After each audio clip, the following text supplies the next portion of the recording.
Bonjour à tous et bienvenue pour ce nouveau numéro du Parc et au-delà avec Vincent Chaudel en partenariat avec l'Observatoire du Sport Business et Paris United.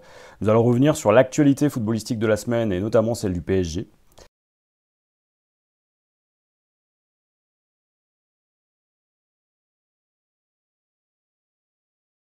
Aujourd'hui, on sait que la date de la reprise de la Ligue 1 a été fixée au 23 août.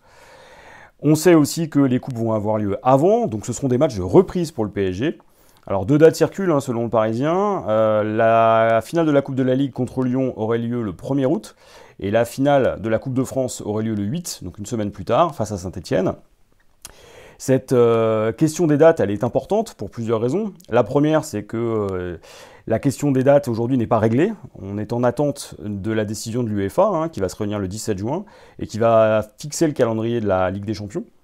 Or, Lyon, vraisemblablement, est concerné et l'une des dates fixées pourrait être celle de son 8e de finale retour contre la Juve. Donc ça, c'est une première interrogation. La deuxième interrogation, et là, elle nous concerne plus directement, nous, Parisiens, c'est la question de l'état de notre effectif. Du point de vue physique et sanitaire, est-ce que les joueurs seront en capacité de faire face à des matchs de haut niveau ? Ça, c'est la première interrogation. La deuxième, c'est de savoir avec quel effectif on va disputer ces deux finales, puisque les contrats des joueurs, en tout cas pour certains d'entre eux, sont à terme. Et donc la question c'est de savoir si on va pouvoir jouer ces deux finales avec notre effectif actuel ou au contraire un effectif déjà remanié. Donc ça c'est une interrogation de poids. Et puis outre ces problèmes de date et d'effectifs, il y a véritablement la question de savoir si au regard des échéances le PSG sera prêt.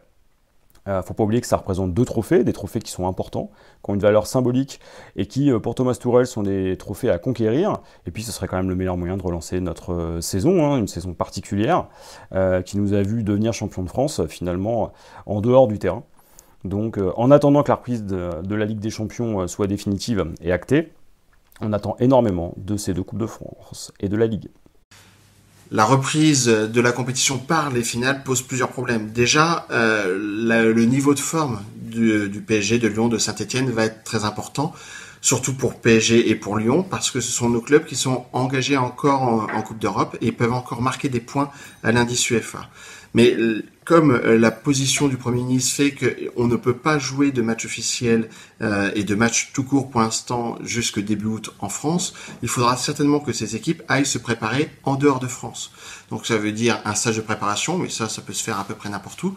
Mais c'est aussi avoir des équipes, des adversaires pour faire des matchs amicaux. Parce qu'ils ne peuvent pas repartir directement avec une finale de Coupe de France et une finale de la Coupe de la Ligue.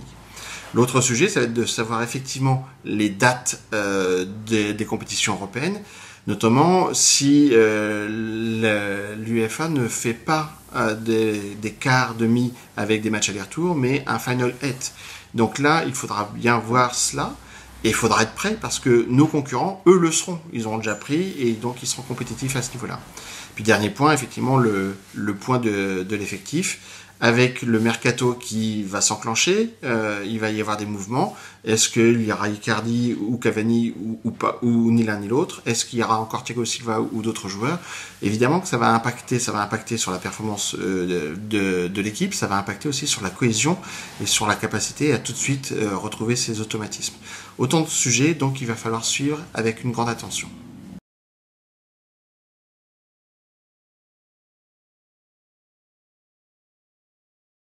Alors l'autre information qui a retenu mon attention cette semaine, c'est les évolutions de l'UEFA par rapport au fair play financier.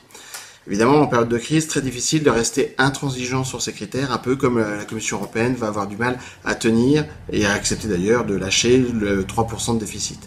Et donc pour les clubs, le passage serait de moins 30 millions à moins 60 millions, ce qui pourrait déjà être un grand soulagement pour l'Olympique de Marseille par exemple. Au-delà de cela, il y a aussi le sujet de mettre en place ce qu'on appelle une luxury tax, c'est-à-dire imposer une taxe au club selon les montants de transfert ou les salaires proposés, ce qui permettrait de financer et d'accompagner des clubs dans le mécanisme du fair play financier. C'est une piste que beaucoup imaginent, mais qui, à mon avis, va avoir du mal à se mettre en place de par le manque d'homogénéité de la fiscalité en Europe. Donc très compliqué à faire. En tout cas, on voit bien que le fair play financier, qui est un outil qui a vocation à réduire les déficits et surtout à éviter les faillites des clubs.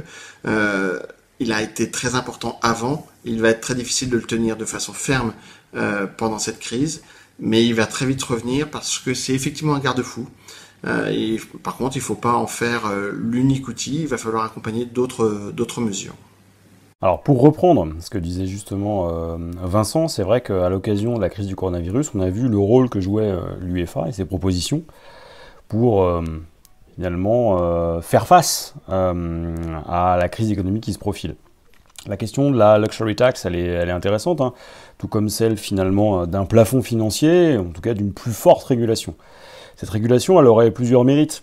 Le premier, c'est effectivement, Vincent le disait, hein, c'est d'être un garde-fou qui protège à la fois l'industrie et l'économie du foot, mais ça permettrait aussi de rassurer les investisseurs, et notamment ceux qui comptent venir investir dans le football européen. Alors, on a vu des capitaux américains s'intéresser à Toulouse, hein, des capitaux saoudiens à Newcastle.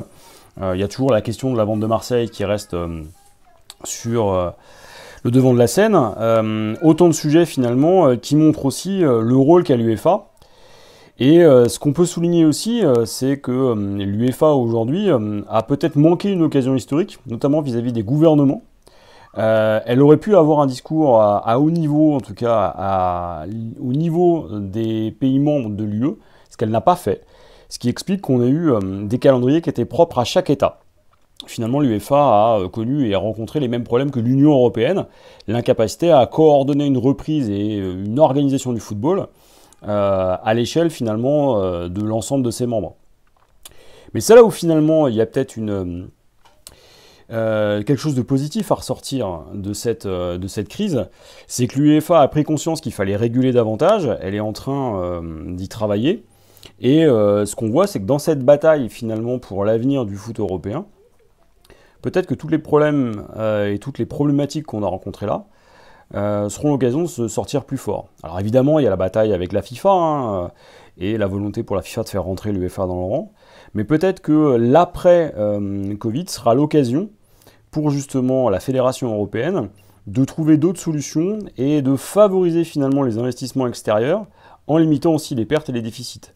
Et ça, c'est peut-être l'avenir du fair play financier qui est en train de s'écrire aujourd'hui, avec peut-être, alors certains l'espèrent, d'autres y croient, la perspective de ligues peut-être encore plus fermées, mais cette fois l'américaine, avec des objectifs qui sont très différents de ceux qu'on connaît aujourd'hui. En tout cas, ce qui est intéressant avec ce sujet-là, c'est que c'est l'avenir du football qu'on est en train de vivre, et la place qu'aura l'Europe au sein de ce football internationalisé.